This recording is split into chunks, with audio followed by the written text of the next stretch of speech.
கஷ்டப்படுறாங்க. மதியத்துக்கு பிறகு இந்த எண்ணிக்கை குறைஞ்சிருக்கு, எப்படின்னு தெரியல. எல்லோரும் வீட்டுக்கு போயிட்டாங்களா? சரி, இப்போ பின்னாடி உட்காந்துருக்கோம், முன்னாடி வந்துடலாமா? ஐயா பின்னாடி உட்காந்துருக்குறோங்க, கொஞ்சம் அப்படியே முன்னாடி வந்து இடத்த ஃபில் பண்ணியிருங்க. இந்த இங்கே ஒரு இடம் இருக்குவாங்க.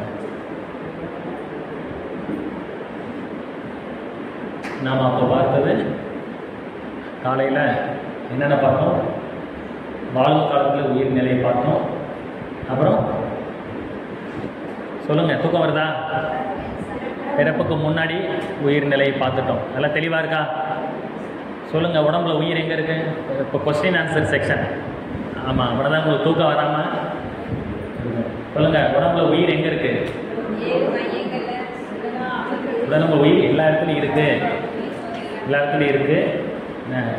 7 மையங்களில் செறிந்து இயங்குது, அவ்வளோதான். நீர் சூழல் போல. அதுக்கடுத்து எது உயிராக இருக்கு?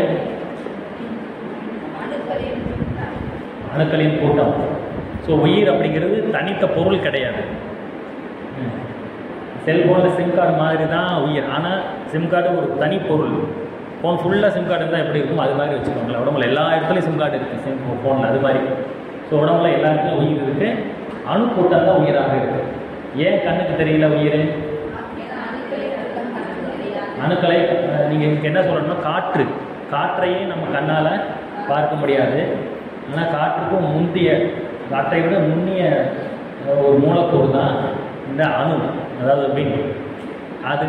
அதை கண்ணால் பார்க்க முடியாது, அது மிகச்சிறியது. சரி, ஓகே. அந்த மரணம்னா என்ன?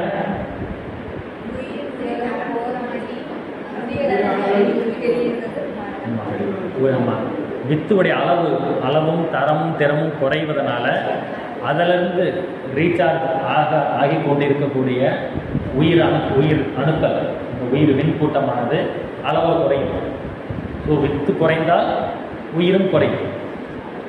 அதன் காரணமாக அணுக்கள் எண்ணிக்கை குறைந்து கொண்டே வந்து, நீங்கள் யோசிச்சு பாருங்கள், தேன் கூட்டில் தேனீக்களோட எண்ணிக்கை குறைஞ்சிக்கிட்டே வருது. அப்போ அந்த தேன் கூடை எப்படி அது பராமரிக்கும்?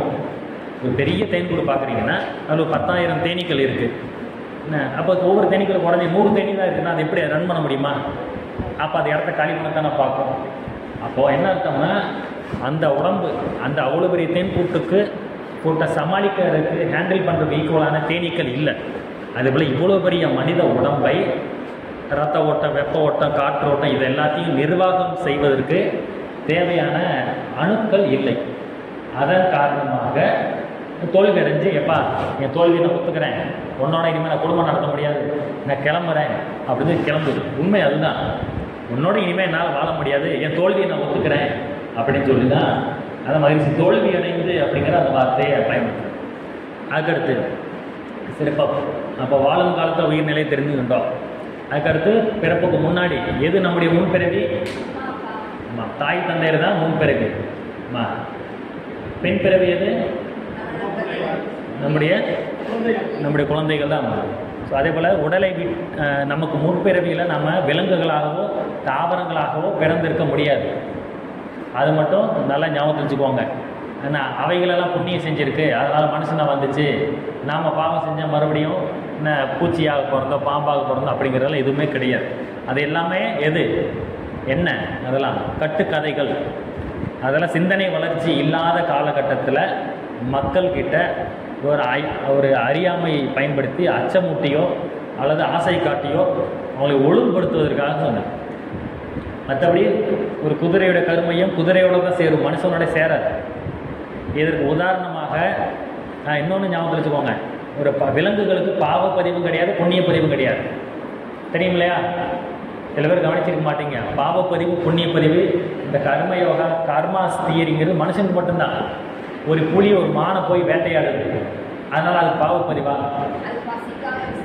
ஆமாம், நம்மளும் பசிக்காக நம்ம சிக்கன் சாப்பிட்றோம், மட்டன் சாப்பிட்றோம், இதெல்லாம். ஆனால் அதுக்காக அதெல்லாம் பாவப்பதிவு, அது நமக்கு பாவப்பதிவாகும். ஆமாம், ஆனால் விலங்குகளுக்கு ஒரு புலி இன்னொரு புலியை கொலை செஞ்சாலோ அல்லது இன்னொரு புலிக்கு உதவி செஞ்சாலோ அது புண்ணிய பதிவும் கிடையாது. அப்போ என்னதான் பர்பஸ் அவைகளுக்கு அப்படின்னா, விலங்குகள் என்பவை மனிதனாக வருவதற்கு இறைநிலை ஏற்படுத்தி கொண்ட படிக்கட்டுகள். மாடிக்கு போகிறோம், படிக்கட்டு வழியாக ஏறி மாடிக்கு போகிறோம் இல்லையா, அதுல சுத்த வழி இறைவெளியே தன்னிருக்க சூழ்ந்தெழுத்தும் ஆற்றல் நுண் விண்ணாக வந்துச்சு. விண்கூட்டம் பஞ்சபூதங்களாக வந்துருச்சு. பஞ்சபூதங்கள் வந்துச்சா, இப்படி அதுக்கடுத்து ஓரறிவு, ஈரறிவு, 3 அறிவு, 4, இப்படி படிப்படியாக தானே 6 அறிவு வர முடியும். அப்போ படிக்கட்டு. அப்போ கடவுள் தான் மனுஷனாக வந்து உட்காந்து இப்போ கேட்டுட்டு இருக்கிறார், பேசிகிட்டு இருக்கிறார். இந்த நிகழ்ச்சியில் எல்லாரும் கடவுள் கிடையாது தான், கடவுளாக இவ்வளோ வந்திருக்கிறாரு. ஆனால் இவர் என்ன ஏணிப்படியில் ஏறி வந்திருக்கிறாரு. அந்த ஏணிப்படிகள் தான் விலங்குகள். 5 அறிவு குரங்கு, சிங்கம், அது தனிக்கதை. குரங்கு சிங்கமும் சேர்ந்தது நரசிம்மர் வருவார். நரசிம்மர் மீண்டும் குரங்கோட சேர்ந்தால் அதான் மனிதனுடைய நம்முடைய முன்னோர்கள், அதான் முதல் மனித இனம் வர்றது. ஸோ இப்படி விலங்குகள் அப்படி 4 அறிவு, 3 அறிவு, பின்னாடி போனால் ஓரறிவு. ஓரறிவு தாமரை எங்கேருந்து வரும்? நிலம், நீர், நெருப்பு, காற்று, பஞ்சபூதங்களில் புல் முளைக்குது. விதை போட்டால் முளைக்குது, விதை போடாமலேயே முளைக்குது இல்லையா. அப்போ பின்னோக்கி போனால் பஞ்சபூதங்கள், இன்னும் பின்னாக்கி போனால் விண்ணுக்கு முன்னாடி சுத்தவெளி. அப்போ இறைவன் மனிதனாக வருவதற்கு ஏணி படிக்கட்டுகள் தான் விலங்குகள். வந்த பிறகு படி நமக்கு தேவையில்லை, மேலேயே தான் இருக்க போகிறோம், கீழே இறங்க வேண்டியதில்லை. அப்போ மாடிப்படி தேவையில்லை. அதனால தான் நாம் மறுபடியும் அங்கே போய் சேர முடியாது. இதை வள்ளுவர் சொல்கிறாரு ஒரு திருக்குறளில், பிறப்போக்கும். இந்த குறள் எல்லாருக்கும் தெரியும், சொல்லுங்கள். ஆனால் வரி மட்டும் தான் எல்லாருக்கும் தெரியும். ஆமாம், சிறப்போவா செய்தொழில் வேற்றுமையான். இதுக்கு என்ன அர்த்தம்? பிறப்பு எல்லா உயிர்களும் சமம் சொல்லியாச்சு. அடுத்த வரி சிறப்பு ஓவா செய்தொழில் வேற்றுமையான் அப்படின்னா என்ன அர்த்தம்? என்ன அர்த்தம் சொல்லுங்க. சும்மா யதார்த்தமாக சொல்லுங்க. சிறப்பு ஒவ்வாது, எல்லா உயிர்களும் பிறப்பால் சமம், ஆனால் தொழில் வேறுபடுவதனால அவைகள் சமம் கிடையாதுங்கிறாரு. அப்போ இது அறிவுக்கு ஏற்புடையதாக இருக்கா? இல்லை. ஆனால் வள்ளுவரை நம்ம குறை சொல்லவும் முடியாது. அதான் அப்படியே இதுக்கு நடுநிலை வகிக்கிறோம். ஆமான்னு சொல்ல, இல்லைன்னு சொல்ல முடியாமல். உண்மை என்னென்னா, மகரிஷி இதுக்கு சரியான விளக்கம் சொல்கிறார். சிறப்பு ஒவ்வா செய்தொழில் வேற்றுமையான் அப்படின்னா, செய்தொழில்னா தொழில் கிடையாது, சிறப்புன்னா சிறப்பு கிடையாது. சிறப்புங்கிறது என்னென்னா கருமையத்தை குறிக்கும். கருமையம் ஒவ்வாது, சிறப்பு ஒவ்வாதுன்னா கருமையம் ஒவ்வாது. செய்தொழில் அப்படின்னா தொழில்ங்கிறது செயலை குறிக்கும், கர்மாஸ் வினைகளை குறிக்கும். ஒவ்வொரு உயிருக்கும் ஒரு குதிரை இருக்குது, யானை இருக்குது அப்படின்னா எல்லாமே பிறப்பால் சமம். நம்மளும் பிறந்திருக்கோம், யானையும் பிறந்திருக்கு, குரங்கும் பிறந்திருக்கு, கழுதையும் பிறந்திருக்கு. ஆனால் இதுதான் பிறப்புக்கும் எல்லா உயிருக்கும். ஆனால் சிறப்பு ஒவ்வாது. குரங்குலேருந்து நம்ம வந்தோம், ஆனால் இன்றைக்கி குரங்குடைய கருமையை வேறு, மனுஷனுடைய கருமையை வேறு, யானையோட கருமையை வேறு, மனுஷனுடைய கருமையை வேறு. இதுதான் சிறப்பு ஒவ்வாது. ஏன் அப்படின்னா செய்தொழில் வேற்றுமையான் அப்படின்னா, மனிதனாக வந்ததுலேருந்து நம்முடைய ஜீன்ஸில் இருக்கக்கூடிய செயல்கள் வேறு, குரங்குடைய செயல்கள் வேறு, யானையுடைய செயல்கள் வேறு. அதனால் சிறப்பு ஒவ்வாது. ஏன்னா கருமையத்துடைய சிறப்பு வேறுபடுவதனால கருமையங்கள் ஒன்றுபட முடியாது அப்படிங்கிற. புரியுதா? ஆழ்ந்து சிந்திச்சா தான் தெரியும். சரி, அதனால் இப்போ என்னம்மா கொஞ்சம் முன்னாடி வாங்க, கேட்க மாட்டேங்க, முன்னாடி வாங்க. எல்லாம் அதுதான் பிறப்புக்கும் எல்லா உயிருக்கும். கருமை எல்லாமே ஒன்றுனா என்ன அர்த்தம்? எல்லா கருமைத்துக்கு உள்ளே இருப்பது யார்? இறைவன் தான். அதுதான் சூப்பர் கான்சியஸ் மைண்ட் அப்படின்னு சொல்லுவாங்க. அதான் ஆழ்மனம் அப்படிங்கிறது. எல்லா உயிருக்குள்ளேயும் இறைவன் இருக்கிறார். பிறப்பினால் எல்லாரும் சமம், ஆனால் ஜீன்ஸ்னால கருமையத்தினால எல்லாம் சமம் கிடையாது. இப்போ நம்ம ஆமாம் விலங்கு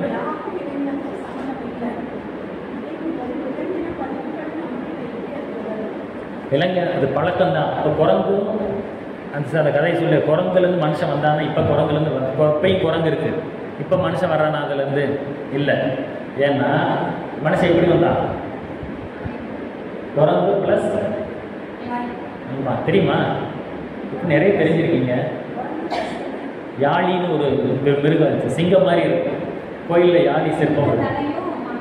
ஆமாம், சிங்கத்துலேயே பெரிய சிங்கம் இருந்தால் எப்படி இருக்கும்? பல்லு நம்மளை மாதிரி இருந்தால் எப்படி இருக்கும்? அது மாதிரி இருக்கும். மனுஷன் மாதிரியே ஒரு சிங்கம் இருக்கும். கோயிலில் பார்த்தீங்கன்னா இந்த நிறைய கோயில்களையும் தூண்களில் சிங்கம் உட்காந்துருக்க மாதிரியே வரைஞ்சிருப்பாங்க பார்த்தீங்களா? அந்த வாய் நல்லா அகலமாகலாம் வரைஞ்சிருப்பாங்க. ஆமாம், அதுதான் யாழி. அது பேர் சிம்ம யாழி.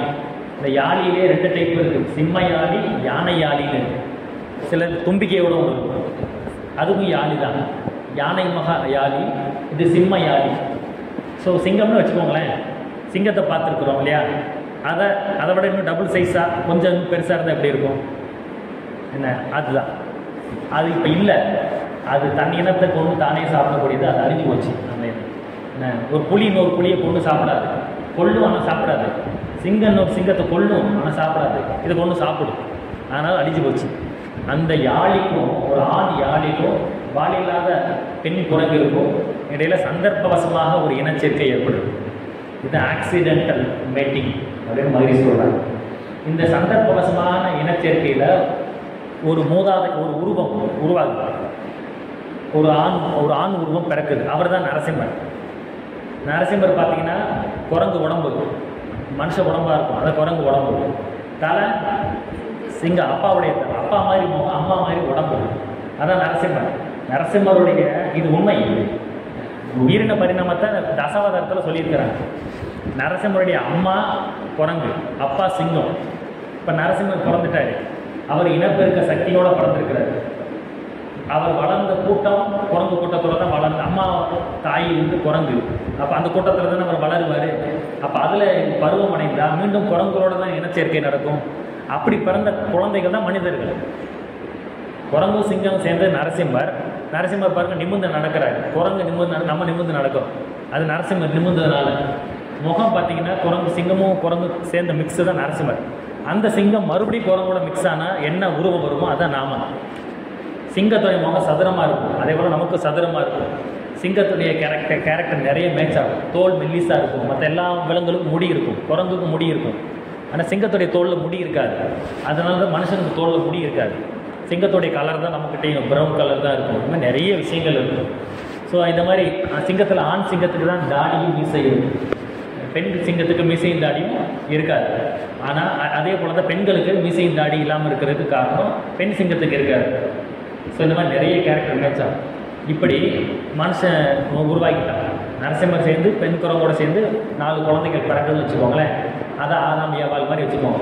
அவங்கள்லேருந்து அப்படியே டெவலப் ஆகிட்டான். இப்போ யோசிச்சு பாருங்க, மனுஷன் வந்துட்டான்.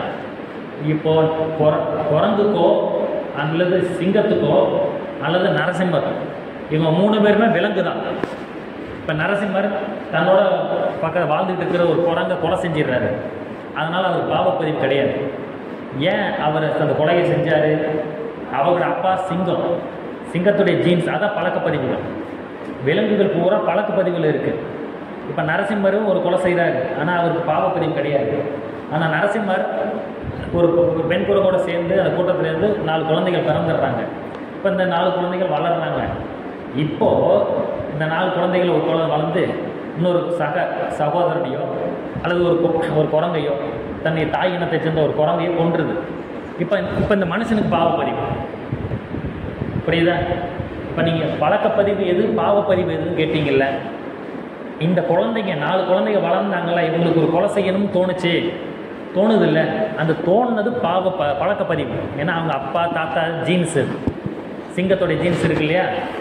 ஆனால் எப்போ முதல் கொலை இந்த குரங்கு இந்த மனிதன் இந்த 4 பேரில் ஒருத்தர் செய்கிறானோ அப்போ அதுக்கு பேர் பாவப்பதிவு. அப்போ இந்த பாவத்துக்கு இவனோ அவனுடைய பிள்ளைகளும் அனுபவிப்பாங்க. அப்போ இதுதான் ரூல்ஸ், இது இறைவன் வச்ச ரூல்ஸ். மனுஷனுக்கு மட்டும்தான் பாவப்பதிவு, விலங்குகளுக்கு கிடையாது. ஏன் இப்படி ஒரு ஓர வஞ்சனை அப்படின்னா, மனுஷன் மட்டும்தான் இறைவனை அடைய முடியும். மனுஷன் மட்டும்தான் இறைவன் அடைய முடியும், சொத்துக்களை சேர்க்க முடியும், பிள்ளைகளை வளர்க்க முடியும், நிறைய விஷயங்களை எவ்வளோ டெவலப் பண்ண முடியும். விலங்குகளும் பிள்ளைகளை வளர்க்குது, நான் சொல்கிறது அவர் எல்லாத்தையும் டெவலப் பண்ண முடியும், இறைவன் அடைய முடியும், சிரிக்க முடியும். இப்படி எவ்வளோ சிறப்பு குணங்களை மனுஷனுக்கு தான் கொடுத்துருக்கிறார். இவ்வளோ ப்ளஸ் வாங்கியிருக்கும்ல, இந்த மைனஸையும் சேர்த்து தான் வாங்கியிருக்கோம். இறைவன் வச்ச சட்டம் அது. சடிது மாற்றத்தில் நம்ம படிச்சிருக்கோம்ல. சடிது மாற்றம்னா என்ன சொல்லுங்கள்?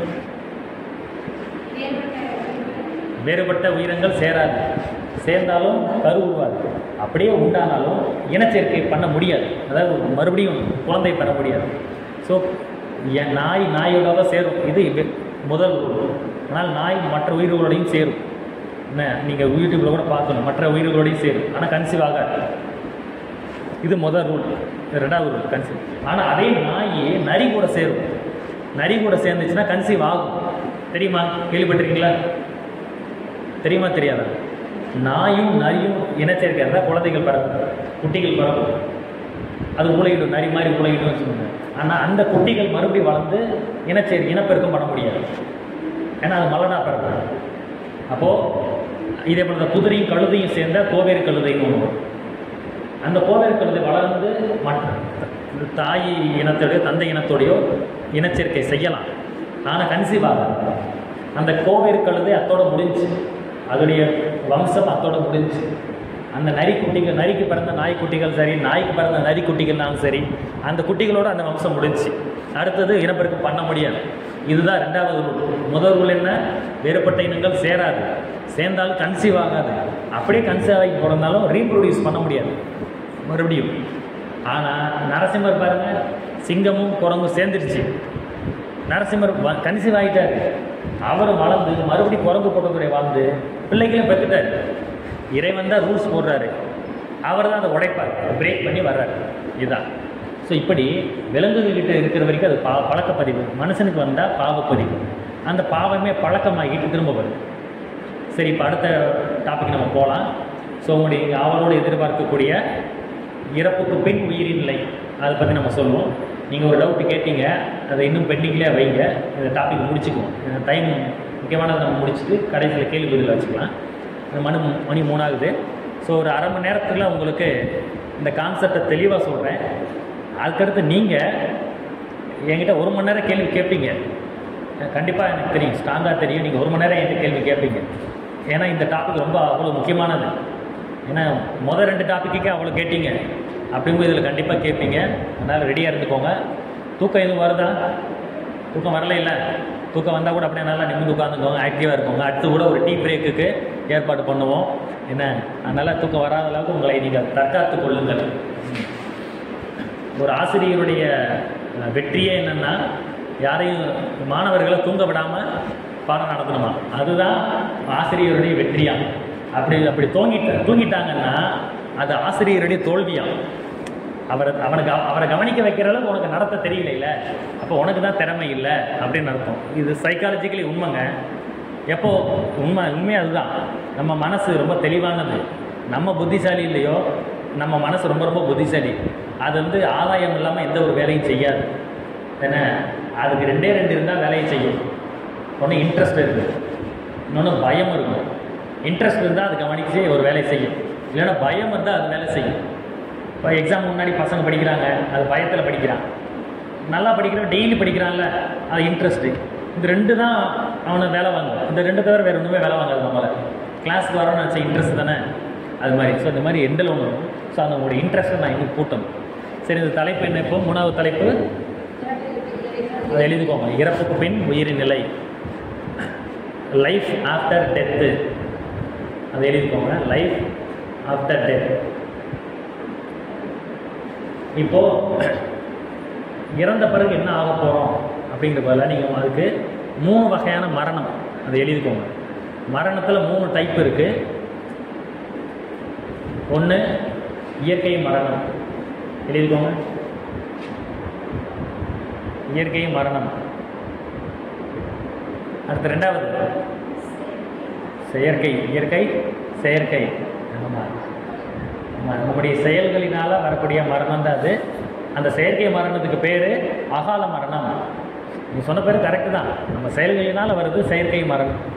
ஸோ இயற்கை மரணம். அடுத்து அகால மரணம். கால மரணம் தான் இயற்கை மரணம். காலத்திலால் நடப்பது இயற்கை, அதனால் இயற்கை. காலம் அதுக்கு ஆப்போசிட், எதிர்ச்சொல். அகால மரணம் அப்படின்னு அது பேர், அகால மரணம். அடுத்து 3வது வகை என்ன? 3வது என்ன?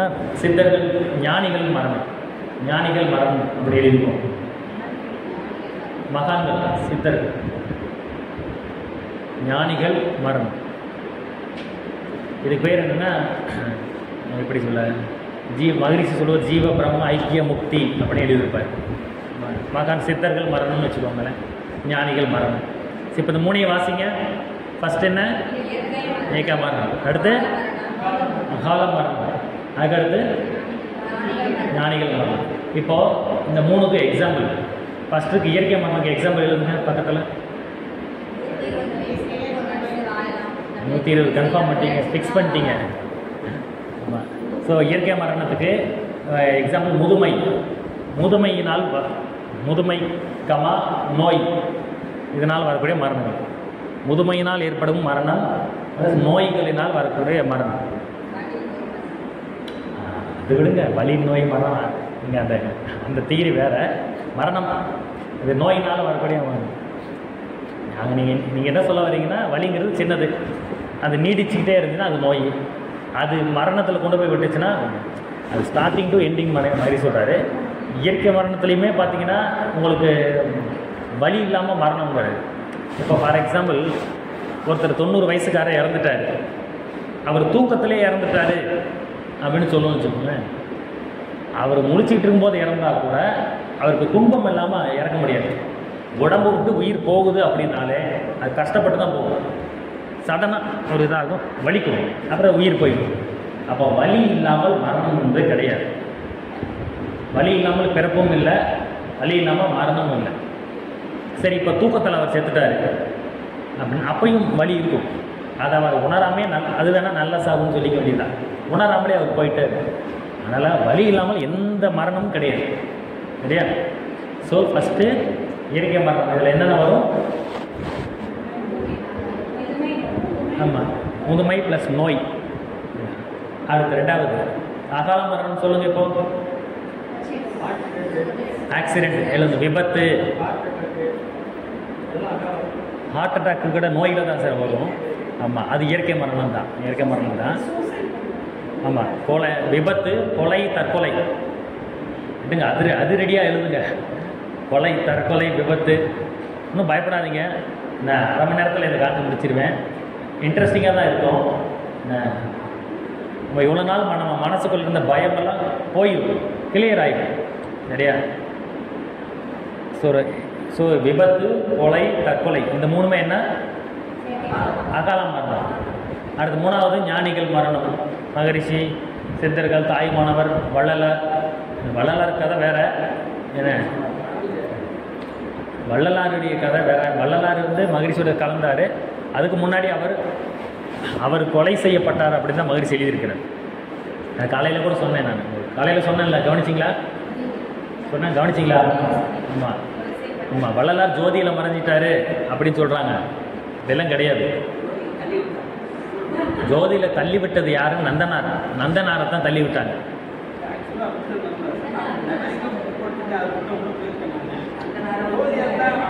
யாரு? நந்தனார் இருக்காரு. அப்படியெல்லாம் இல்லை சார். நந்தனார் இருக்கு. இப்போ மாணிக்க வாசகர் இருக்கு. நீங்கள் சொல்கிறது இருக்கு. டாபிக் உள்ளே போகிறதுக்கு முன்னாடி எவ்வளோ கேள்விகள் வருவாங்க. போனதுக்கப்புறம் என் நிலைமை என்ன ஆகுமோ தெரியல.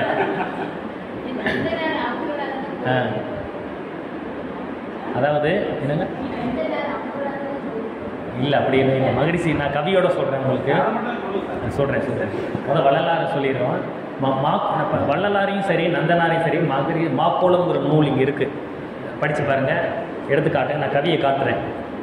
பக்தி என்னும் முத்திரையில், தலைப்பு வேறு பக்கம் போயிட்டு இருக்கு, அதனால் இதை சொல்லிவிட்டு மறுபடியும் இங்கே வந்துடுறேன். ஞானிகள் மரணத்தில் நீங்கள் வள்ளலார் கேட்டதுனா நான் சொல்கிறேன்.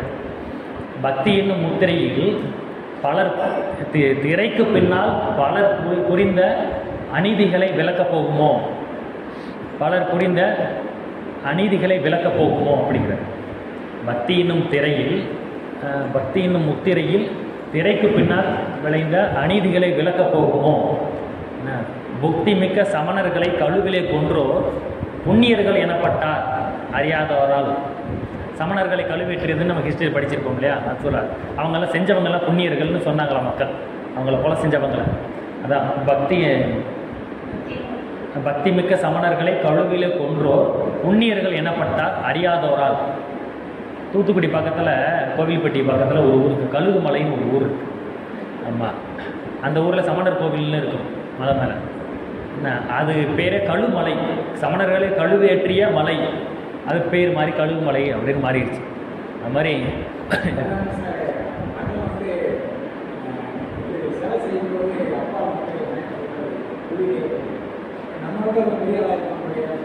ஆமாம், இந்த கதையை நான் படிச்சிருக்கேன்.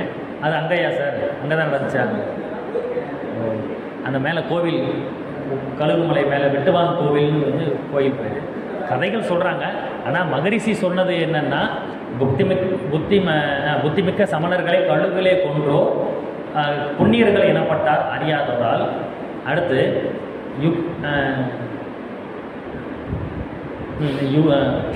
யுக்தியினால் ராமலிங்கம் உடலை மறைத்துவிட்டு யோகத்தில் ஜோதியாகி விட்டார் என்றார். யுக்தியினால் ராமலிங்கம், வள்ளலாரை பற்றி கேட்டீங்களா? யுக்தியினால் ராமலிங்கம் உடலை மறைத்து யோகத்தில் ஜோதியாகி விட்டார் என்றார் அப்படின்னு. அடுத்த வரி வரும் நந்தனார் பற்றி. வள்ளலாறு நந்தனார் அடுத்து சொல்கிற மகரிஷி என்ன கடைசி வருதுன்னா, சக்தி மிகு பக்தி, புத்தி, யுக்தி, அடுத்து சக்தி அப்படி வரும். சக்தி மிகு தில்லை அந்தனர் நந்தனை, சக்தி மிகு தில்லை அந்தனர். தில்லை அந்தனர்னா மகரிஷி நந்தனார்தான் அந்தனருங்கிறார். என்ன ஜாதி இவரே அந்தனருங்கிறார். ஸோ சக்தி மிகு தில்லை அந்தனர் நந்தன் தானாக போய் தீயில் விழுந்து இறக்க செய்தார் அப்படின்னு இருக்கும். இந்த கவி மாக்குளம் புக்கில் இருக்கு, நான் எடுத்து காமிக்கிறேன். அதாவது ஸோ அது கடைசி 4 வரையும் வரும். யுக்தியினால் ராமலிங்கம் உடலை மறைத்து விட்டு யோகத்தில் ஜோதியாகி விட்டார் என்றார். சக்தி மிகு தில்லை அந்தனர் நந்தன் தானாக போய் தீயில் விழுந்து இறக்க செய்தார். நந்தனார் முன்னாடி தீயை வளர்த்து, நீ உள்ளே வரக்கூடாது, தீயை கடந்த நீ அந்தனாரை மாறிடுவ அப்படின்னு சொன்னார். உள்ளே வர வச்சு அவர் விழுந்து செத்துட்டார், அவர் எந்திரிச்சு வரல. அப்போ அதை நம்பி உள்ளே இறங்கினார் இல்லையா, அந்த நம்பிக்கையை கொடுத்தாங்க இல்லையா ஏமாத்தி, அதை தானாக தீயில் விழுந்து இறக்க செய்தார் அப்படிங்கிற. ஸோ வள்ளலாரை பொறுத்த வரைக்கும் வீட்டு கதவு மூடிட்டு உள்ளே போனார், நான் ஜோதி ஆகிட்டாருன்னு சொன்னாங்க. ஆனால் கதவு மூடிட்டு அவர் பேசும்போது நான் 10-15 நாள் தான் உள்ளே இருக்க போகிறேன் அப்படின்னு எழுதியிருப்பார். அந்த இடத்துக்கு போனீங்கன்னா சோத்தில் எழுதியிருப்பாங்க, நான் போயிருக்கேன். 10-15 நாள்னு என்ன அர்த்தம்? அடுத்து வெளியில் வரணும்னு அர்த்தம். அவர் வரவே இல்லை. அவர் பின்வாசல் வழியாக போய் இறங்கி அவர் கொலை செய்து விட்டார்கள் அப்படிங்கிறதா உண்மை. யார் செய்தார்கள்ங்கிறது சச்சரவு இருக்குது நிறைய. ஆனால் இதைத்தான் சொல்லுது, அவர் யோகத்தில் ஜோதி ஆகிட்டார் அப்படிங்க. அதைத்தான் காலையில் சொன்னோம். சித்தர்கள் எல்லாம் ஏன் ஜீவ சமாதி அடைஞ்சாங்கன்னு கேட்டோம் இல்லையா? அதுக்கு என்ன சொன்னோம்? மகரிஷி ஏன் ஜீவ சமாதி அடையல, சித்தர்கள் ஏன் அடைஞ்சாங்க, இப்போ இந்த காலத்துக்கு தேவையில்லை சொன்னோம். என்ன காரணம்? சித்தர்களால் ஆன்மீக இயக்கத்தை ஏற்படுத்த முடியல. இந்த மாதிரி உட்காந்து ஸ்பீச் கொடுக்குற அளவுக்கெல்லாம் அந்த காலத்தில் பண்ண முடியல. அதனால் மக்கள் ரொம்ப முரட்டுத்தனமாக வாழ்ந்துருக்குறாங்க. அதனால் அப்படி முயற்சி பண்ணால் அவங்களே கொலை செஞ்சிருவாங்க. சித்தர்களே கொலை செய்வதற்கு மக்கள் தயாராக இருக்கிறாங்க. மகரிஷி சொல்கிறாங்க, ஒரு மெய்ஞானி வாழும் காலம் தூற்றுவார்கள். சொல்லுங்க, மெய்ஞானி வாழும் காலம் தூற்றுவார்கள். மேலும் அவர் உயிர் குடிக்க சதியும் செய்வார்கள் குரு பூஜை. இறந்த பின்னர் சிந்திப்பீர் உலகம் எவ்வாறு உய்யும். வாழுங்காலத்தில் கொலை செய்ய துடிப்பாங்களாம். என்ன இறந்த பிறகு அவங்களே சித்தருக்கு ஜீவசமாதி கட்டி அப்படியே குரு பூஜை செய்வாங்களாம். அந்த மாதிரி இருக்கும் பட்சத்தில் அப்போ சித்தர்களே சித்தர்களே மெர்சலாகி பின்வாங்கியிருக்கிறாங்க. அதனால் எப்பா சாமி, நாங்கள் இருக்கிற இடத்துக்கு வந்து ஆசீர்வாதம் வாங்கிட்டு போ, நல்லது அப்படின்னு ஆகியிருக்கோம். ஒரே ஒருத்தர் தான், வள்ளலார் மட்டும்தான் ஆன்மீக இயக்கத்தை சன்மார்க்க சங்கம்னு ஆரம்பித்து சத்தியஞான சபைன்னு ஆரம்பித்தார். அவரும் பாதியிலே அந்த நின்று போய்கிட்டதுங்கிற, அந்த பாதியில் எப்படி நின்று போச்சுங்கிற இதுதான். அதுதான் அங்கே முடிக்க முடியாதது ஏன் உடம்பு மூலமாக முடித்தார். சரி, இதெல்லாம் ஞானிகள் இது. சரி, இந்த 3 வகையான மரணம் சொன்னோம் இல்லையா? இப்போ கவனிங்க, இறந்த பின் உயிரின் நிலை. இதில் ஃபஸ்ட்டு பார்த்தீங்கன்னா நோய் ப்ளஸ் முதுமை. இதில் மரணம் வந்துச்சுன்னா அந்த உயிர் என்னவாகும்? இப்போ பல ஃபஸ்ட்டு சொன்ன அதே எக்ஸாம்பிள் எடுத்துக்கோங்க. 90 வயசில் நம்முடைய தாத்தா இறக்குறாரு. அவருடைய உடம்புல இப்போ எத்தனை கோடி அணுக்கூட்டம் இருக்குது? ஒரு 10 கோடி தான் இருக்குது, 20 கோடின்னு வச்சுக்கோங்களேன். அவர் நல்லா இருந்தப்போ 100 கோடி இருந்துச்சு. இப்போ அவர்கிட்ட 20 கோடி அணுத்துகள்கள் தான் இருக்குது. ஸோ உடம்பை நடத்த முடியாமல் தோல்வி அடைஞ்சு வெளியேறிட்டார். இப்போ அவர் என்ன பண்ணுவார்னா, தாத்தாவுடைய உயிர் எங்கே இருக்கும்? இப்போ அவர் செத்துட்டார். இப்போ என்ன ஆகும்? நேரடியாக சொர்க்கத்துக்கு போயிடும். சொர்க்கம் எங்கே இருக்கு சொல்லுங்க. அவர் தாத்தா இறந்துட்டாரு, அவர் உயிர் என்னவாகும்?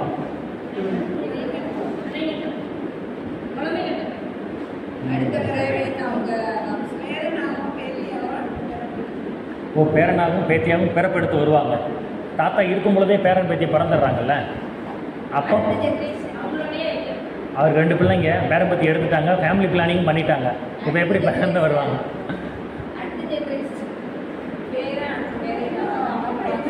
உடலை விட்ட உயிரானது என்ன பண்ணும்னா பெரும்பாலும் தன் குடும்ப உறுப்பினர்களுடைய மெர்ஜாகிடும். அதைத்தான் நானும் சொல்கிறேன், விரிவாக சொல்ல போகிறேன். பெரும்பாலும் குடும்ப உறுப்பினர்களுடைய மெர்ஜா ஆகிரும். இது மெர்ஜ் ஆகிரும்னு சொல்கிறத விட அந்த உயிர், தாத்தாவோட உயிர், பாட்டியோட உயிர் தானாக போய் என் பேரன் இங்கே இருக்கான், என் மகன் இங்கே இருக்கான், என் மகன் இங்கே இருக்குன்னு பார்த்து செலக்ட் பண்ணி மெர்ஜ் ஆகாது.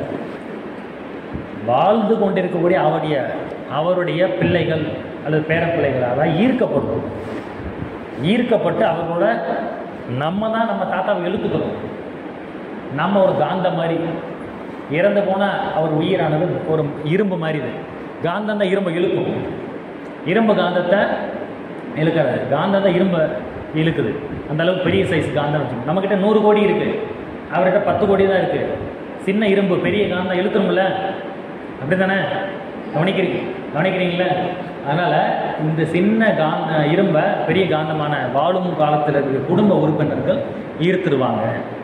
ஈர்க்கப்பட்டு அவங்களோட மெர்ஜாகி பெரும்பாலான மனிதர்களுடைய முடிவு இப்படி தான். சரி, இப்போ இறந்துட்டார், காலையில் 10 மணிக்கு இறந்துட்டார். அவர் 12 மணிக்கு சேருவாரா, நைட்டு 10 மணிக்கு சேருவாரா, எப்போ நாளைக்கு சேருவாரா, எப்போ மெர்ஜாவார்? மகரிஷியே சொல்கிறாங்க, ஒரு உடம்பை விட்டு உயிர் போயிடுச்சுன்னா அந்த உடம்பையே தான் சுற்றிக்கிட்டு இருக்குமா.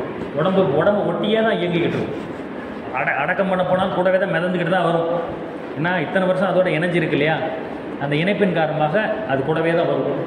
ஆனால் அதை கண்ணால் பார்க்க முடியாது. ஏன் கண்ணால் பார்க்க முடியாது தாத்தாவா?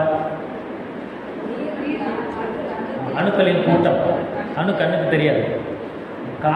காற்றுல ஒரு பலூன் மிதக்குது. அந்த பலூன் மிதந்துக்கிட்டதான் எப்படி இருக்கும், அது மாதிரி தான் இப்போ தாத்தா மிதந்துட்டு இருக்கிறார். அவர் சாகிறதுக்கு முன்னாடி எப்படி இருந்துச்சுன்னா, இப்போ ஒரு சின்ன பையன் இருக்கிறான், அவன் கையில் பலூனை ஒரு கயிறு மூலமாக கட்டி வச்சுருக்கான், பிடிச்சிட்டு இருக்கான். அந்த சின்ன பையன்தான் நம்ம உடம்புல இருக்கிற 4 பூதங்கள். நம்ம உடம்புன்னு வச்சுக்கோங்க, நம்ம உடம்பு தான் அந்த சின்ன பையன். அந்த பலூன் தான் நம்ம உயிர். பலூன் லேசானது, என்ன பண்ணும், நான் மேலே போகிறேன்னு மேலே போக பார்க்கும். ஆனால் அந்த சின்ன பையன் இல்லை, எனக்கு நீ பலூன் வேணும்னு சொல்லி கயிறு மூலமாக பிடிச்சிட்டு இருப்பான். கரெக்டாக கவனிக்கிறீங்களா? ஆமாம், கவனிங்க. இந்த எக்ஸாம்பிள் மனசில் பதிய வச்சுக்கோங்க. அந்த 4 பூதங்கள் தான் அந்த சின்ன பையன். அவங்க இந்த 4 பூதங்களுக்குள்ளே இருக்கிற 3 ஓட்டம், ரத்த ஓட்டம், வெப்ப ஓட்டம், காற்றோட்டம், இதை நல்லா ரன் பண்ணுறதுக்கு இந்த பலூன் தேவை. உயிர்ங்கிற இந்த பலூன் தேவை. அப்போ இந்த பலூனை பிடிச்சி வச்சுக்கிறதுக்கு, உயிரை பிடிச்சி வச்சுக்கிறதுக்கு இந்த 4 பூதங்கள் எதன் மூலமாக பிடிச்சி வச்சுக்குது? வித்து மூலமாக, கயிறு மூலமாக பலூனை பிடிக்கிறான் இல்லையா? அந்த கயிறு தான் பலூனையும் இவனையும் லிங்க் பண்ணியிருக்கு. அதே போல் நம்முடைய விந்து தான் நம்ம உடம்பையும் நம்ம உயிரையும் லிங்க் பண்ணியிருக்கு. கயிறு லூஸ் ஆக ஆக என்ன ஆகும்? பலூன் போகத்தானே பார்க்கும், பறக்கத்தானே பார்க்கும். அதே போல் இவன் கையும் கயிறு லூஸ் ஆகுது, அது பறக்க பார்க்குது. அதே போல் வித்து லூஸ் ஆக ஆக ஆக உயிருங்கிற பலூன் மேல் நோக்கி பறக்கத்தான் போகும்.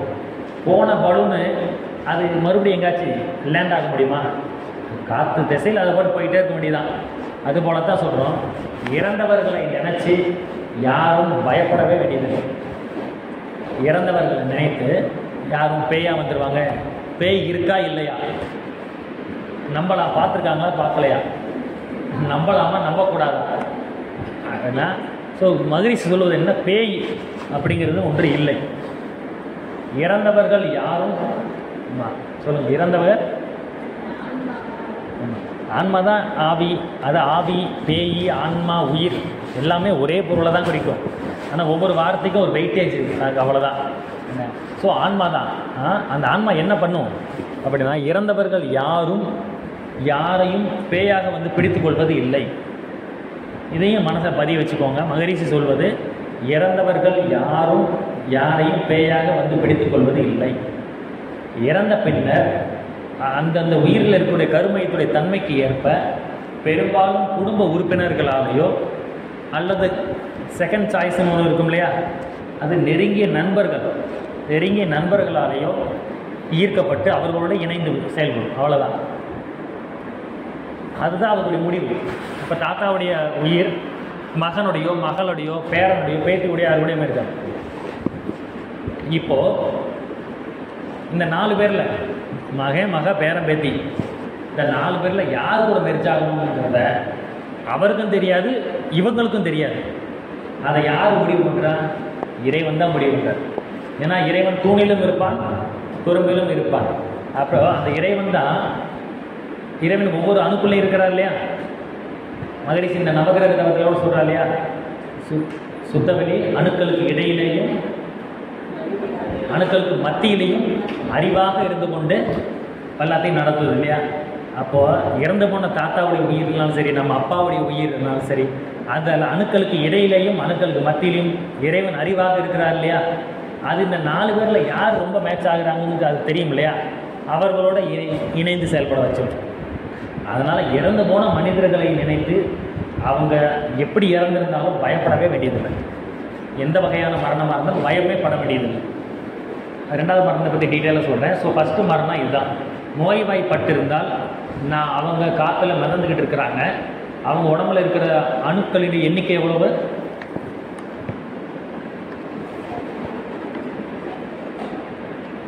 எவ்வளவு? ஒரு 10 கோடி. சுமார் நீங்கள் ஒரு ஒப்பீட்டுக்காக இதை சொல்கிறேன். நம்மக்கிட்ட 100 கோடி இருக்குன்னா இந்த பலத்தோடு அவங்க இருக்க மாட்டாங்க.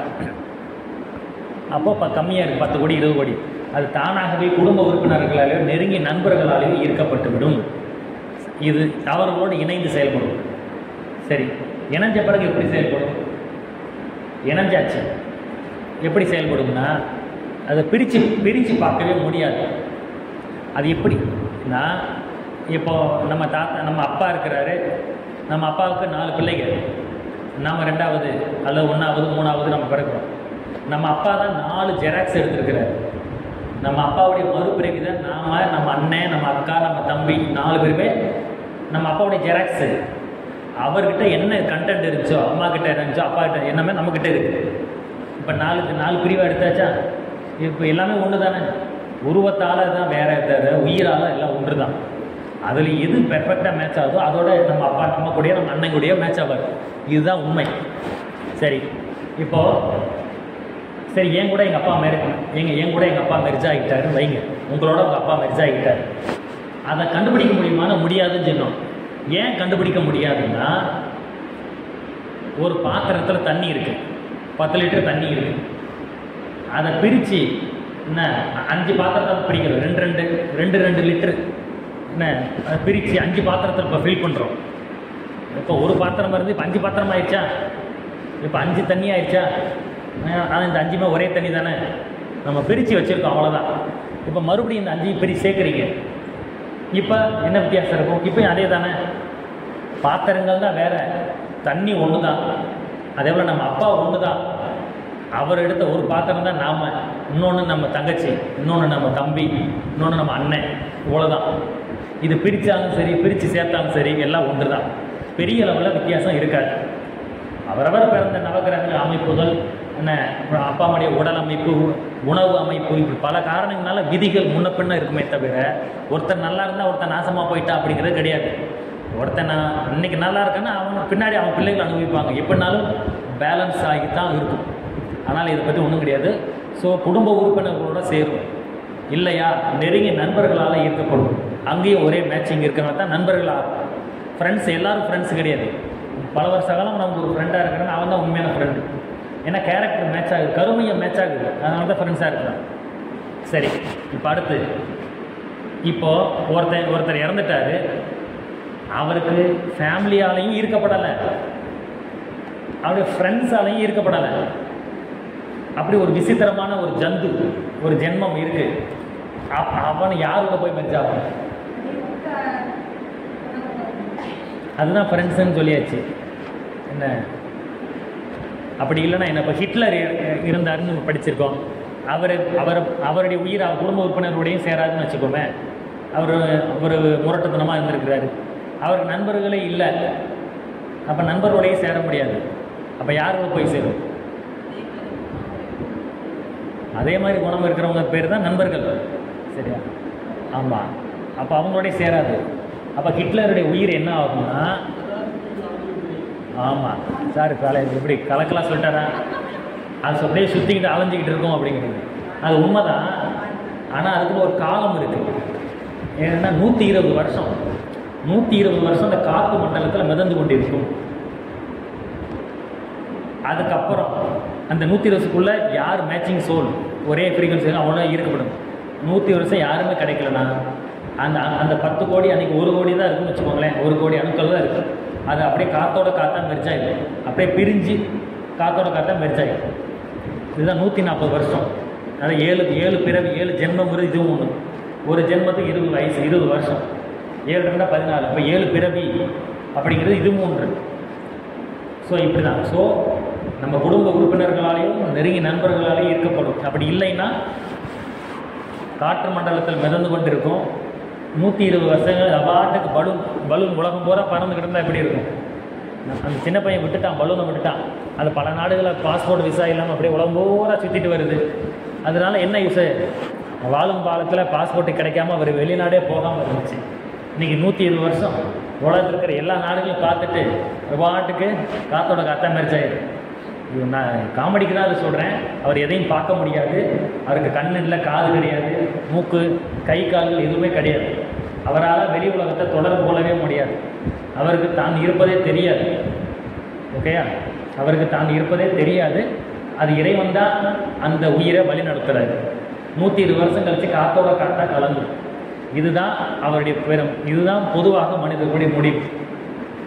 இப்போது இந்த 120 ஆண்டுகளுக்குள்ளே ஓடிக்கிட்டு இருக்கு இல்லையா, காற்று மண்டலத்தில் மிதந்துக்கிட்டு இருக்கும் இல்லையா, இதுக்கு பேர் தான் ஆவிகள் உலகம். எப்படி பேர் சூப்பராக இருக்கா? ஆமாம், ஆவிகள் உலகம். காவிகள் உலகம்னா மேலே வேற எங்கேயோ இருக்குன்னு கிடையாது. இப்போ இந்த இடத்துல இருக்குது, இந்த இடத்துல ஒரு பலூன் மாதிரி ஒரு உயிர் மிதந்துக்கிட்டு இருக்குன்னா இது ஒரு ஆவிகள் உலகம். அவ்வளோதான். நம்ம பாட்டு நம்ம கிளாஸை கவனிக்கணும், அது பாட்டு மிதந்து அப்படியே போயிட்டே இருக்கும். அதை பற்றி நம்ம கவலையப்பட வேண்டியது. அது இருக்கிறது நமக்கு தெரியாது. ஆனால் இருக்கலாம். இந்த இடத்துல சொன்னோம்ல, சன் டிவி, ரேடியோ, எல்லா அலைகளும் வந்துட்டு தானே இருக்குது. அதை பற்றி நம்ம கவலைப்படுறோமா? எவ்வளோ மனுஷங்களை பார்த்தே பயப்படாமல் இருக்கிறோம். நான் என்ன கை கால் உடம்பு இருக்கிற மனுஷனுக்கே பயப்பட மாட்டேங்குது. எதுவுமே இல்லாத மனுஷன் நினச்சி நம்ம எதுக்கு பயப்படணும்? இன்னொரு முக்கியமான விஷயம் ஞாபகத்தில் வச்சுக்கோங்க. இறந்து போனவர்கள் யாரும் நம்மளை அட்டாக் பண்ணவே முடியாது. நம்மளும் தாக்குதல் நடத்தவெல்லாம் முடியாது. அவங்களுக்கு கண் இல்லைல்ல, காது இல்லை, எல்லாத்தையும் விட்டுட்டு போயிட்டாங்க இல்லையா, எதுவுமே கிடையாது. அவர் பாட்டு மறந்துட்டு இருக்காங்க.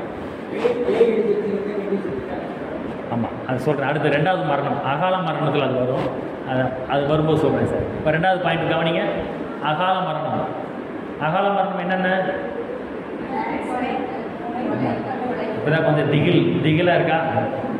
கொலை, தற்கொலை, விபத்து. இந்த 3 வகையில் வரக்கூடிய மனிதர்கள், இவங்களோட உயிர் என்னவாகும்? எந்த மனிதன் இறந்தாலும் பொதுவாக இப்போ ஏற்கனவே சொன்னோம் இல்லையா, ஃப்ரெண்ட்ஸு, ஃபேமிலி மெம்பர்ஸு, அப்புறம் 120 வருஷம், இதுதான் ஜென்ரல். இதில் சில எக்ஸம்ஷன்ஸ் இருக்கும். அதுதான் 2வது மரணம், விபத்து, கொலை, தற்கொலை. இப்போ ஒருத்தர் 40 வயசுக்காரர் விபத்தில் இறந்துட்டார். இப்போ என்ன, ஒரு உயிர் என்ன பண்ணும் சொல்லுங்கள்?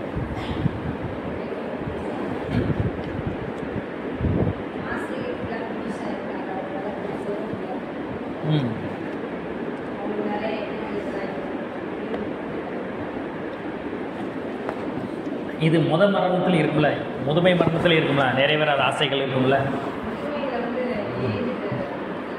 இருந்தாலும் உயிரில் பதிவுகள் இருக்குல்ல, உயிரில் பதிவுகள், நிறைவேறாத ஆசைகள் இருக்கும் இல்லையா. நோய்வாய்ப்பட்டவங்களுக்கு வாழணுங்கிற ஆசை இருக்கும். இந்த 2 வகை மரணத்துலேயும் வாழணுங்கிற ஆசை இருக்கும். 120 வயசு வரும்பொழுது, இப்போ அவனுக்கு தான் 120 வயசு வந்துருச்சுல்ல, நீ சாகிறதுக்கு ரெடியா அப்படின்னு கேட்டால் யாராச்சும் ரெடின்னு சொல்லுவாங்களா? நான் இருக்கிறேன்னு தான் சொல்லுவாங்க. இன்னும் 1 வருஷம் இருந்துக்கிறேன்பாங்க. அதனால் அந்த நிறைவேறாத ஆசைங்கிறது எல்லாருக்கும் இருக்க தான் செய்யும். ஆனால் இப்போ 40 வயசுக்காரர் விபத்தில் இறந்துட்டார். அதில் உங்களுக்கு தெரிஞ்சவங்க தற்கொலை பண்ணியிருப்பாங்க. அப்படி இருக்கிறாங்களா? உங்களுக்கு தெரிஞ்சவங்க சூசைட் பண்ணவங்க இருக்காங்களா? எல்லாருக்கும் இருப்பாங்க. இப்போ எல்லா ஊர்லேயும் நடக்குது என்ன சார், எல்லா ஊர்லேயும் சூசைட் நடக்குது. அப்போ 40 வயசுக்காரர் தற்கொலை பண்ணிட்டாரு, அது கொலை ஆகிட்டாரு. இவருடைய உயிர் என்னவாகும்னா, ஏற்கனவே சொன்ன மாதிரி தான் இறந்த உடனே அந்த உடம்பு ஒட்டியே தான் இருக்கும். உடம்பு பக்கத்துலேயே தான் மதந்துக்கிட்டு இருக்கும்.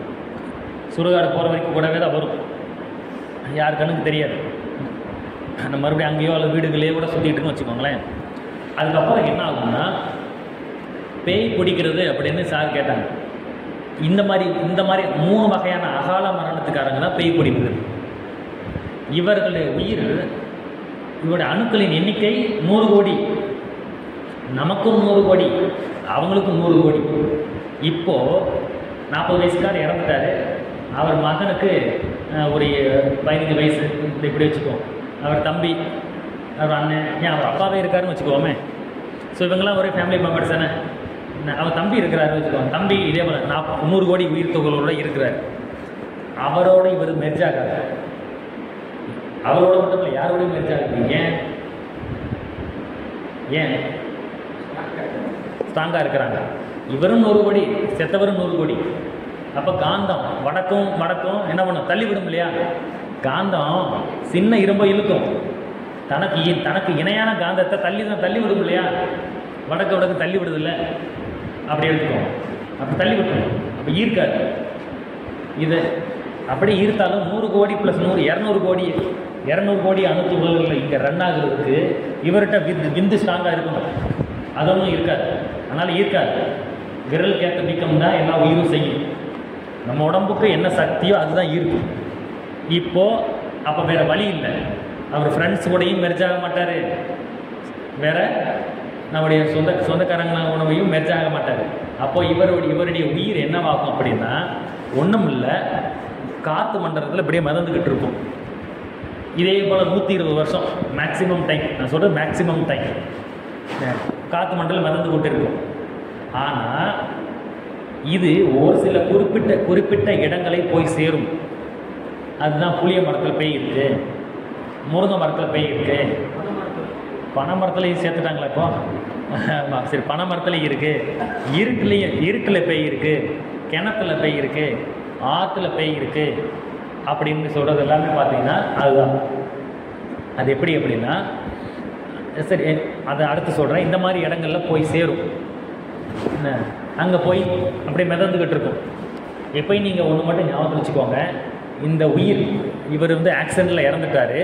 இவர் போய் இந்த ஏரியாவில், ஃபார் எக்ஸாம்பிள் இப்போ ராமநாதபுரத்துக்காரர் ஒருத்தர் இப்போ வேலூர் போயிருக்கிறாரு, அங்கே அவர் ஆக்சிடெண்ட்டில் இறந்துட்டார்னா என்ன, அங்கேயே தான் சுற்றிக்கிட்டு இருக்குன்னு வைங்க. அவரை உயிர் அங்கே பக்கத்தில் எங்கே கிணறு இருக்குது, எங்கே புளிய மரம் இருக்குன்னு தேடி போய் அட்ரஸ் கண்டுபிடிச்சி போக முடியுமா? இப்போ இங்கே இருந்தால் இந்த ஏரியா நமக்கு தெரியும், அவர் இங்கே ஆக்சிடெண்ட்டில் இங்கங்கே என்னென்ன இருக்குது, இங்கே கம்மா இருக்குது, இங்கே போய்க்கலான்னு இருக்கும். வெளியூரில் போய் இறக்குறவங்க இருக்காங்க இல்லையா. அதனால் எங்கே இறந்தாலும் சரி, அந்த உயிருக்கு என்ன சுய அறிவுங்கிறது கிடையாது. மறந்துடாதீங்க, சுய அறிவு எந்த உயிருக்கும் கிடையாது. ஆனால் இந்த உயிரில் ஆக்சிடெண்ட் ஆகி அந்த 100 கோடி அணுத்துகள்கள் இருக்குது, வாழணுங்கிற வேகம் இருக்குது. அந்த வேகம் என்ன பண்ணும், இது போன்ற இடங்களில் போய் சேரும் தானாகவே. இப்பயும் சொல்லணும், புளிய மரத்தை எப்படி அந்த உயிர் கண்டுபிடிக்குது, முருங்கை மரத்தை எப்படி போய் கண்டுபிடிக்குதுன்னா, அது இயற்கை அறிவு. சுத்தவெளி அணுக்களுக்கு இடையிலேயும் அணுக்களுக்கு மத்தியிலையும் அறிவாக இயங்கி கொண்டிருக்கிறது. அதுதான் இங்கே கூட்டு போகும். இப்படி அதுக்கு கைடு, அது கூட்டு போகும். சரி, அங்கே போய் இருக்கும்பொழுது தான் பேய் பிடிக்கிற சம்பவம் நடக்குது. இந்த மாதிரி இடங்களுக்கு போகும்பொழுது ஒருத்தன் பயந்த சுபாவம் இருக்கிறான். பயந்த சுபாவம் உள்ளவர்களுக்கு தான் பேய் பிடிக்கும். போகிறான் இங்கே புளிய மரம்னா பேய் இருக்குன்னு சொன்னாங்களே, ஐயோ இப்போ நைட்டு 12 மணி ஆச்சு, மதியம் 12 மணிக்கு வந்திருக்கு, பேய் இருக்குமோ அப்படி நினச்சிக்கிட்டு இது போன்ற இடங்களுக்கு போகும்பொழுது பேய் பிடிக்க வாய்ப்புகள் அதிகம். அந்த எண்ணத்தோடையும் அந்த தாக்கம், அந்த பயமும் போகும்பொழுது இந்த பேய் பிடிக்கிறது நடக்கும். சரி, எப்படி பிடிக்குது? வேறு ஒன்றுமே இல்லை. நாம் எப்பெல்லாம் பயப்படுறோமோ நம்ம பருவுடலுக்கும் நுண்ணுடல் தான் உயிர். ஸோ நம்முடைய உடம்புக்கும் உயிருக்கும் இடையில கேப் உண்டாகும். நல்லா கவனிங்க. பேய் பிடிக்கிறது எப்படிங்கிறத சயின்டிஃபிக்காக மகரிஷி சொன்னதை சொல்கிறேன், தெரிஞ்சுக்கோங்க. நாம் எப்பெல்லாம் பயப்படுறோமோ அப்போல்லாம் நம்முடைய பருவுடலுக்கும் நுண்ணுடலுக்கும் அதாவது உடலுக்கும் உயிருக்கும் இடைவெளி டிப்ரெஷன் கேப் ஏற்படும். அந்த கேப்பில் இன்னும் உடல் கிடைக்காம இருக்கக்கூடிய அந்த ஆண்மக்கள் வந்து இணைந்து கொள்ளும். அதுதான் பேய் பிடிக்கிறது, வேற ஒன்றும் கிடையாது. ரொம்ப காலம் நீடிக்காது, அதிகபட்சம் 1 வருஷம் கூட நீடிக்காது, 6 மாதம் கூட நீடிக்காது.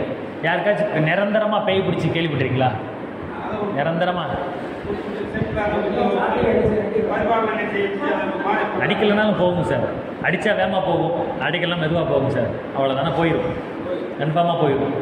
இப்போ யோசிச்சு பாருங்கள், நம்ம பயப்படும் பொழுது கேப் ஏற்படுது, அந்த கேப்பில் இவைகளை வந்து சேர்ந்து கொள்ளுதுன்னு சொல்கிறோம் இல்லையா? இப்போ மட்டும் எப்படி வந்து சேருதுன்னா, அதுக்கு ஒரு எக்ஸாம்பிள். இப்போ ஒரு தொட்டி, நீர் தொட்டி இருக்குது, ஏதோ ஒரு நீர்நிலை, தண்ணி எப்படி இருக்கும்? சமநிலையில் இருக்கும். இப்போது நீங்கள் உங்கள் கையை வச்சு அழுத்துறீங்க தண்ணியில், அழுத்தினா என்ன ஆகும்? அழுத்தின இடத்துல ஒரு பள்ளம் உண்டாகுமா? அழுத்தினா பள்ளம் உண்டாகும். இப்போ நீங்கள் கையை எடுத்துட்டீங்க, இப்போ என்ன ஆகும்? சமம். ஸோ ஏற்கனவே சமநிலையில் இருக்குது, நீங்கள் கையை வச்சு அழுத்துறீங்க, பள்ளம் ஏற்பட்டுருச்சு, நீங்கள் கையை எடுத்துட்டீங்க, சுற்றி இருக்கிற தண்ணி ஓடி வந்து அதை ஃபில் பண்ணிடுறதா? இதே லாஜிக் தான். நம்ம உடம்புல இருக்கிறது ஜீவகாந்தம், மேலே இருக்கிறது வான்காந்தம், உயிருங்கிற. கவனிங்க, ஒரு காலையில் இந்த எக்ஸாம்பிள் சொல்ல மறந்துட்டேன். உயிர், அணு, விண் மூணுமே ஒன்றுன்னு சொன்னோம் இல்லையா? விண் உடம்பு பிரபஞ்சம் ஃபுல்லாக இருக்குல்ல, அணுக்கள் பிரபஞ்சம் ஃபுல்லாக இருக்குது, நம்ம உடம்புக்குள்ளே இருக்குல்ல. இதுக்கு என்ன வித்தியாசம்னா, காற்று எல்லா இடத்துலையும் இருக்குது. ஆனால் அது எது? டயர், பஸ்ஸு, லாரி டயருக்குள்ளே இருக்கா? அதுவும் காற்று தான். எல்லா இடத்துலையும் காற்று இருக்குது. காரு, லாரி, பைக்கு, சைக்கிள், டயருக்குள்ளேயும் காற்று இருக்குது. டயருக்குள்ளே இருக்கிற காற்று என்னாகும்? அந்த வண்டியை, அந்த பைக்கு, அந்த லாரியை ஓட்டுறதுக்கு யூஸ் ஆகும். இப்போ அதில் குறைஞ்சிச்சின்னா வெளியிலேருந்து தானே காற்று அடிக்கிறோம். இப்போ அதுலேருந்து காற்று போச்சுன்னா வெளியில் தானே போகும். இதே மாதிரி தான் வான்காந்தம் சக்தி கலம்ங்கிற இந்த பேரியக்க மண்டலத்தில், இந்த அணு மண்டலம், இந்த அண்டத்தில் நம்ம இருக்கிறோம். நம்ம டயருக்குள்ளே இருக்கிற காற்று தான் நம்ம உயிர். இந்த உயிருக்கு சப்ளை அங்கேருந்து வரும், செலவும் அங்கே தான் போகும். ஓகேயா? இந்த பாயிண்ட் புரியுதா? இப்போது இதே வியூவோட யோசிச்சு பாருங்கள். நம்ம பயப்படுறோம், அந்த தண்ணி தொட்டி மாதிரி பயப்படும்போது ஒரு டிப்ரெஷன் ஏற்படுது. அப்போ அது இப்போ என்ன நடக்குதுன்னா, நம்ம உடலுக்கு உயிருக்கு கேப் ஏற்படுதா? அப்போது இங்கே ஏதோ ஒரு குறைவு இருக்குது.